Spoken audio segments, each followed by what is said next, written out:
Attorney General Pam Bondi championed law enforcement while Speaker Nancy Pelosi defended civil liberties, and when their perspectives collided in Congress, the debate transcended Molotov cocktails. It became about defining justice itself. The atmosphere wasn't silent but charged, not the peaceful quiet of a library but the tense stillness where the air feels heavy, as if waiting to crack.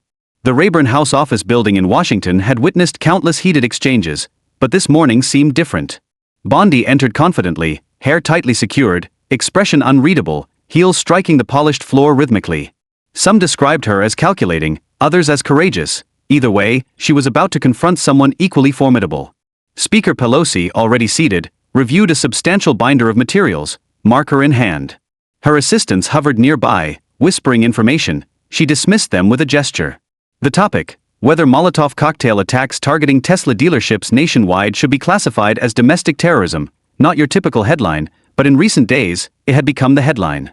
Gasoline, glass containers and flames had transformed Tesla service centers in cities including Tempe, Spokane, and Fresno into crime scenes. Though no fatalities occurred, the damage reached millions, with fear spreading rapidly.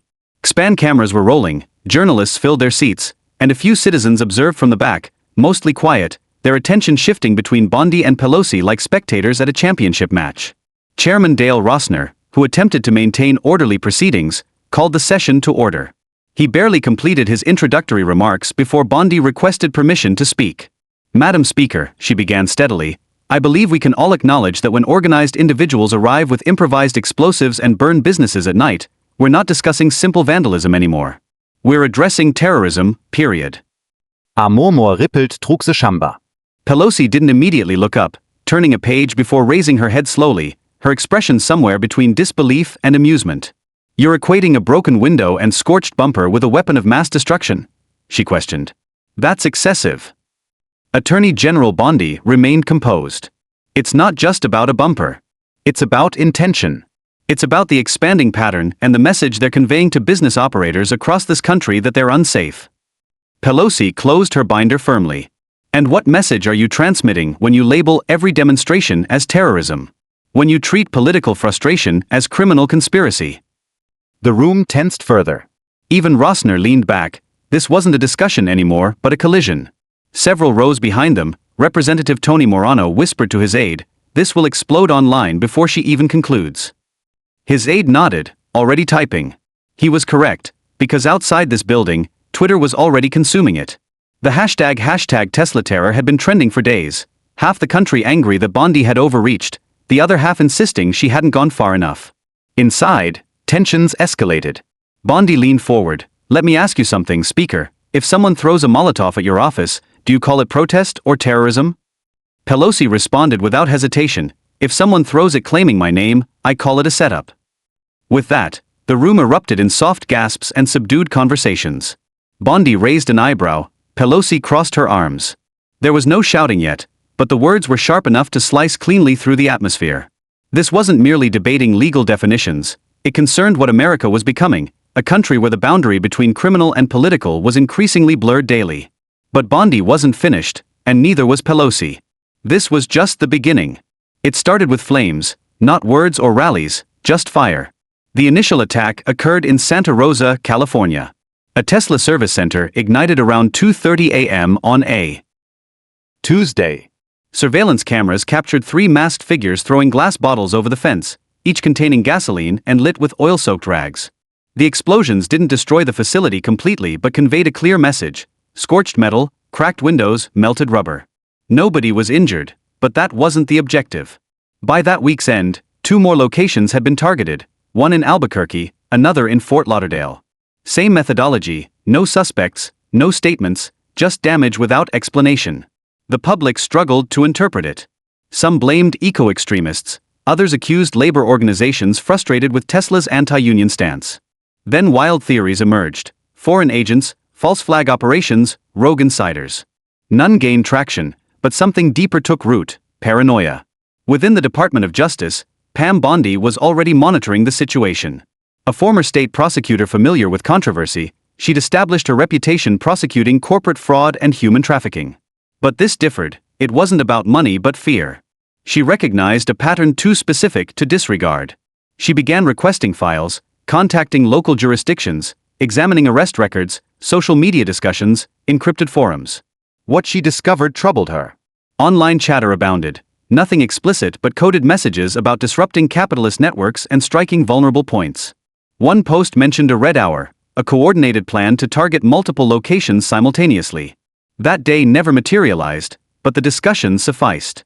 Bondi established a full task force. She wanted the attacks investigated not as arson but under domestic terrorism provisions. That decision ignited controversy. Civil rights attorneys protested, journalists called it overreach, and the ACLU issued a statement within 24 hours. This represents a dangerous precedent.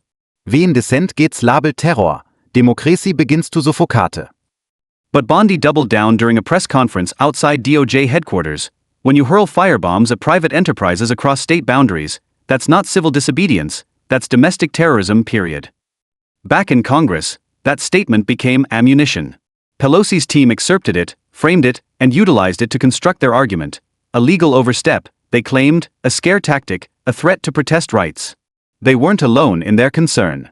In cities like Portland, Des Moines, and Jacksonville, small activist groups began canceling public events, fearing surveillance. One woman, 27-year-old Shelby Horton, had organized clean energy demonstrations for 2 years, but after her group's website appeared in a DOJ briefing, she withdrew. The risk isn't worthwhile anymore, she told local reporters.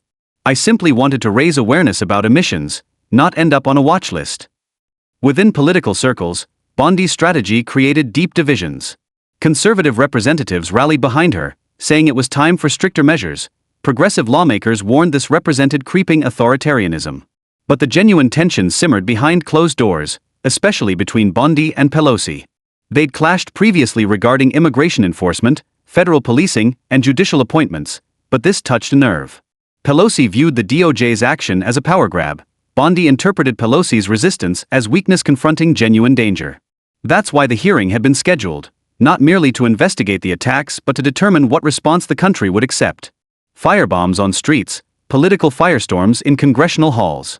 Bei on the Capitol, public opinion divided sharply. Call-in shows, barbershops, break rooms, everyone held an opinion. Burn a car dealership, you're a criminal.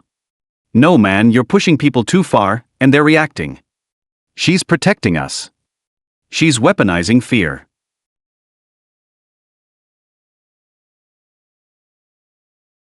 By the time Bondi and Pelosi sat opposite each other in that chamber, they weren't just presenting talking points, they carried the weight of every argument occurring in living rooms nationwide. But the arguments were just warming up, because once Bondi opened her binder and Pelosi produced the data, things became personal. Pam Bondi didn't wait for permission. As soon as Chairman Rossner acknowledged her, she stood, binder open, eyes fixed on Pelosi. Mr. Chairman, committee members, she began, her voice cool but determined, what we're witnessing isn't random vandalism. This is organized, intentional, and strategic. When individuals coordinate across state lines to target businesses with clear ideological motivations, that meets the threshold. We aren't rewriting laws, we're enforcing them. She turned a page. In the past 4 months, there have been 17 incidents, identical patterns, identical materials, coordinated communications. Each involved accelerants, glass projectiles, and nighttime execution. This isn't civil protest, this is coercion through destruction. She displayed a photograph, a burned-out Tesla facility in Sparks, Nevada, blackened concrete, remains of 2 Model Ys warped like melted plastic. Now I ask you, she said, turning toward Speaker Pelosi, if these were directed at government buildings instead of car dealerships, would you hesitate this much to act? Pelosi leaned into her microphone. Attorney General, with all respect, you're painting protesters with the same brush as arsonists. Tats irresponsible. Bondi didn't flinch. I'm not painting anyone. I'm identifying those lighting fires. Pelosi leaned back, hands tightly clasped. No, you're establishing a tone where protest equals threat, where opposition gets treated like subversion. That's not law enforcement, that's intimidation. Several lawmakers exchanged glances. Some took notes, others merely observed. Bondi maintained her steady voice, but heat underlay her words. What's intimidating is watching businesses burn while doing nothing. Pelosi's eyes narrowed. What's dangerous is giving government authority to decide who's a terrorist and who's simply angry. That moment marked a shift. It wasn't just 2 public figures debating terminology, but a struggle over who had the right to define fear and who possessed the power to act upon it. Representative Joel Farnsworth, a moderate from Arizona, attempted to intervene. Perhaps we could step back and focus on practical responses. But Bondi interrupted him. There's nothing practical about allowing this to continue without consequences. I've spoken with business owners, some fear reopening. They've hired security, installed floodlights, and still wake at 3 a.m. checking their cameras. Pelosi countered, and I've spoken with teachers whose students face monitoring because they retweeted something, nurses questioned about donations. You think this concerns only crime scenes, but it's infiltrating every aspect of civilian life. Bondi consulted her binder. These attacks don't exist independently. They're part of growing antagonism toward the private sector, especially technology, and the boundaries between protest and sabotage are dissolving. Pelosi nodded once. Because people feel unheard. When visibility requires breaking something, you don't solve that with increased force. You solve it with accountability, dialogue. Bondi closed her binder firmly. Dialogue doesn't stop firebombs. Pelosi leaned forward, her tone colder now. No, but classifying everything as terrorism will ensure nobody speaks at all. The room grew heavier with each exchange. Cameras zoomed in, Twitter threads exploded instantly. #Bondivs Pelosi began trending by the minute, viewers arguing whether this represented defending law or attacking free speech. But inside the room, this wasn't about trending topics, it concerned control. Control of the narrative, of the law, of the fear spreading through American cities. Bondi maintained her position, Pelosi sharpened hers. Every sentence, every glance became part of something larger than themselves. But it took just one mistake, one question too pointed, one answer too blunt, for everything to fracture wide open. Madam Attorney General, are you accusing Congress of complicity in terrorism? The question came from Representative Sheila Oven, a soft-spoken Democrat from Oregon who rarely raised her voice, so when she did, people listened. The room went still for 1 second too long. Pam Bondi paused, not because she was unsettled but because she recognized this as the line she could push or retreat from. Her gaze moved toward Pelosi, then toward the wall-mounted cameras. I'm accusing certain members of ignoring threats, she said carefully. If that makes anyone uncomfortable, perhaps question why. Pelosi shook her head. You're playing a dangerous game, making insinuations without facts, using fear to silence disagreement. That's not justice, it's politics. Bondi raised a single eyebrow. Politics? You think this is political? She turned back toward the committee. Tell that to Marcus Linfield. The name landed heavily. Mr. Linfield, Bondi continued, owns a Tesla service center in Allentown, Pennsylvania. After the fire, his insurance dropped him. His business is gone. His 13-year-old son refuses to leave home. He believes the arsonists will return. You want to tell him this is merely protest?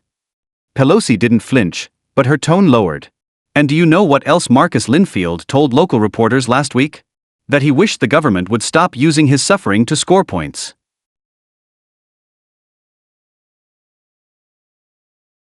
The room grew louder with whispers. Several aides leaned toward their superiors, some shifting uncomfortably. Tension had officially peaked. Bondi steppet lichtly forward. This isn't about scoring points. It's about calling things what they are. You can't stop violence if you refuse to name it. Pelosi leaned into her microphone. You can't protect democracy by treating every fire like revolution. We've experienced violence before, protests that became riots, but we didn't rewrite rulebooks because of it. Bondi, the rulebook doesn't function if people are too afraid to enforce it. Pelosi, and it means nothing if people are too afraid to speak. That's when Rossner struck his gavel once, then twice. Enough, he said. This isn't a courtroom or a rally. Let's return to the subject. But it was too late. The hearing had officially spiraled into spectacle. Several members from both sides had begun chiming in, some attempting mediation, others merely adding fuel. Representative Nate Galloway, a sharp conservative voice from Oklahoma, leaned in. Perhaps Speaker Pelosi should ask herself why she's more concerned with protecting anarchists than protecting small business owners. Pelosi fired back without hesitation. Perhaps Mr. Galloway should ask why his party's suddenly allergic to the First Amendment. Bondi didn't smile, but her eyes revealed it. This chaos benefited her position. Outside, protesters had gathered, lining the Capitol steps. Some carried signs reading "Protect Speech, Not Profits." Others wore T-shirts displaying Bondi's quote, "Dialogue doesn't stop firebombs." News vents circled the block. Live feeds transmitted directly into living rooms nationwide. People chose sides not based on evidence but on instinct, on fear, on which version of America they believed in. Back inside, Bondi collected her notes, reviewing them with measured calm. "I came here to defend the DOJ's position," she said, "but clearly some aren't interested in defense, they're interested in denial." Pelosi remained motionless. "And I came here to protect this country's voice from those who believe power means permission." For a moment, there was nothing but distant sirens from outside. No shooting, no noase, just silence, sharp and conclusive. But the real storm didn't happen in that room. It happened the moment they exited, and the entire country continued the argument. By the time Pam Bondi left the Rayburn building, the media flood was already moving. Microphones thrust toward her, reporters shouting over one another. She didn't stop, she didn't need to. The footage from inside was already speaking. Across the street, a protester climbed onto a concrete barrier and shouted, "They're criminalizing us." Another yelled, "We're not terrorists, we're taxpayers." Police maintained the lines, but shortly, someone knocked over a barricade. It wasn't chaos yet, but tension had spilled from the hearing room into city streets. Meanwhile, on cable news, anchors didn't wait for complete clips. The sound bite sufficed. "You want to tell him this is just protest?" Bondi's line replayed continually, as did Pelosi's rebuttal. Every network had its angle. Some called Bondi heroic for finally calling it like it is. Others labeled her a threat to democracy. Nobody remained neutral. In Florida, Bondi's staff watched the coverage silently. Her deputy, Colleen Bracey, scrolled through comments on live streams, thousands of them, some cheering, others threatening. "They either want her running for president or wearing handcuffs," she muttered. Pelosi wasn't spared either. Overnight, her inbox filled with hate mail and praise equally. On one progressive subreddit, her confrontation with Bondi was celebrated as the last defense line, but conservative bloggers dubbed her Pelosi, Vandal Protector. The entire country had divided again, this time not over policy but over what fear looked like. Some feared the attacks, others feared the reaction. Tesla, attempting to avoid the firestorm, released a brief statement, "We condemn violence of any kind. We support peaceful dialogue." It satisfied nobody. In Scranton, Pennsylvania, Marcus Linfield watched his name trending on social media, his photo appearing under headlines he never requested. Reporters camped outside his temporary office seeking additional quotes. "I'm not a prop," he told one. "I just want my garage back." But the story had moved beyond him. On TikTok, a clip of Pelosi saying, "You can't protect democracy by treating every fire like revolution," accumulated 5 million views within 8 hours. Teenagers edited it into montages with protest footage and slow piano music. Others remixed Bondi's "Dialogue Doesn't Stop Firebombs" over dramatic instrumentals.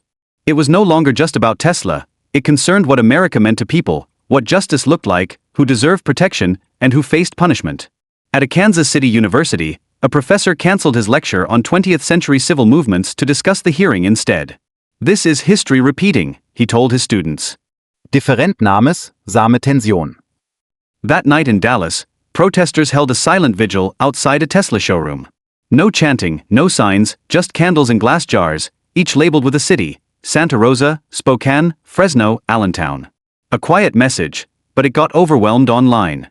Meanwhile, security at Tesla locations nationwide intensified: private guards, motion lights, new fencing.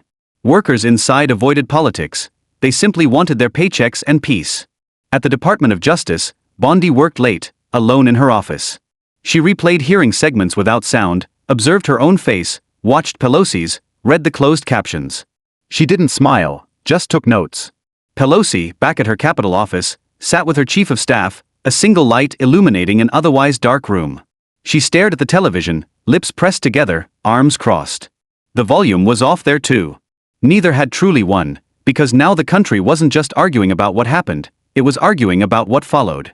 But before anything could calm down, something unexpected pushed the narrative in an entirely new direction, something painfully human. It was shortly after 7 when Lydia Schaubs parked her truck in the lot of what had been her husband's auto detailing business in Fresno, or more accurately, what remained. The building's shell stood as a reminder, partially boarded with char stains climbing the brick. No sins, no lights, just silence.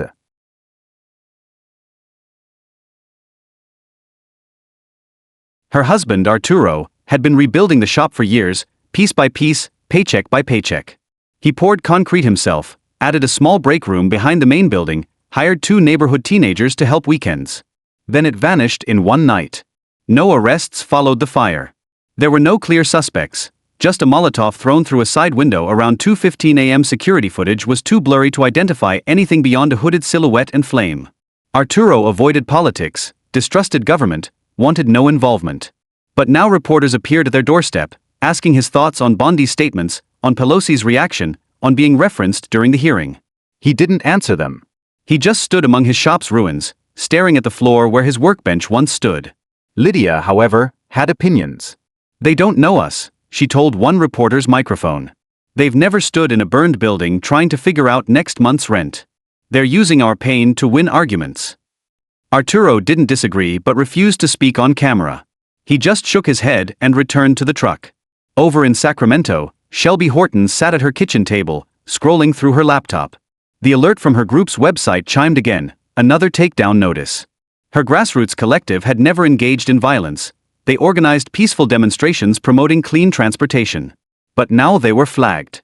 She stared at the screen, then turned to her younger brother, who had been helping manage the group. They'll keep coming, she said quietly. They don't care if it's us or someone else, as long as they catch someone. He shrugged. We didn't do anything. I know, but it doesn't matter anymore. She closed the laptop and pushed it away. Shelby had cancelled their latest protest. She couldn't guarantee safety anymore, not from people throwing bottles but from people investigating them. The thought that her name might appear in some sealed federal file troubled her more than anything else. Back in Allentown, Marcus Linfield turned off the television. His son had been watching hearing clips again, replaying the moment Bondi mentioned his name. It sickened Marcus. I didn't request this, he told his wife. I just wanted to run a shop. She said nothing, just handed him coffee and sat beside him. Their son stood in the hallway, listening but pretending otherwise. The country busily argued over labels: terrorist, protester, criminal, activist, but those caught between weren't any of these. They were simply trying to rebuild. It wasn't about Tesla anymore, or politics, or even fire. It was about how quickly people became symbols, how their stories twisted until unrecognizable. And it wasn't just business owners who suffered. A group of law students in Austin began organizing free legal assistance for protesters quietly. They didn't post about it or live stream.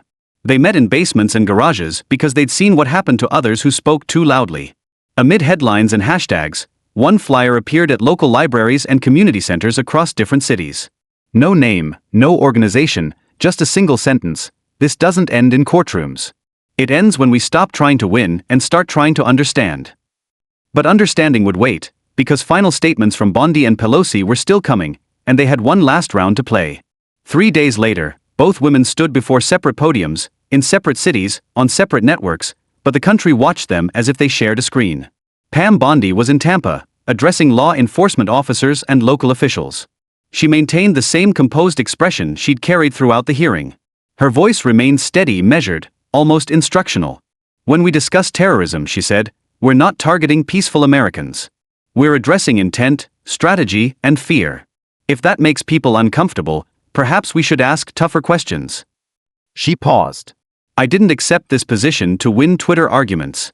I accepted it to keep people safe, even those who hate what I say. The room applauded, some stood. But outside the event hall, protesters held signs reading, "Safety shouldn't silence speech." Across the country in San Francisco, Nancy Pelosi spoke at a town hall filled with students, teachers, and activists. She used no notes, just a water bottle and microphone. Her tone was more personal this time, less courtroom, more living room. You don't combat fire with surveillance, she said. You combat it with truth, accountability, and listening. And if we start criminalizing protest because it makes us uncomfortable, we're not defending democracy, we're burying it. A college student from the back shouted, "What if they keep burning things?" Pelosi nodded. Then we hold them accountable. But we don't rewrite freedom's rules to do it. That's the boundary we cannot afford to cross. And somewhere amidst all this, people like Lydia, Marcus, and Shelby continued their lives. They stopped following the coverage, stopped reading comments.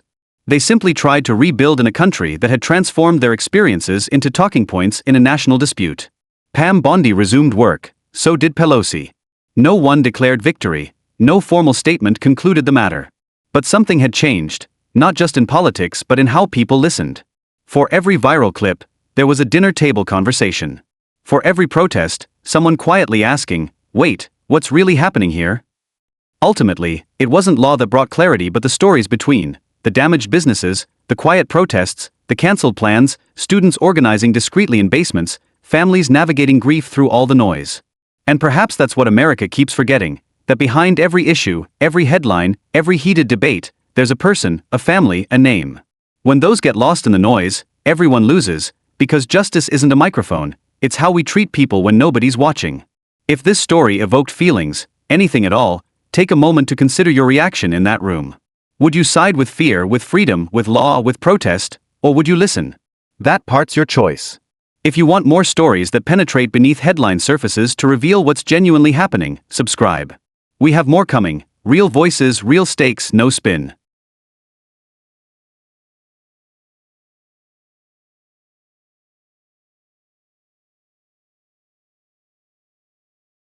If you want more stories that penetrate beneath headline surfaces to reveal what's genuinely happening, subscribe. We have more coming. Real voices, real stakes, no spin.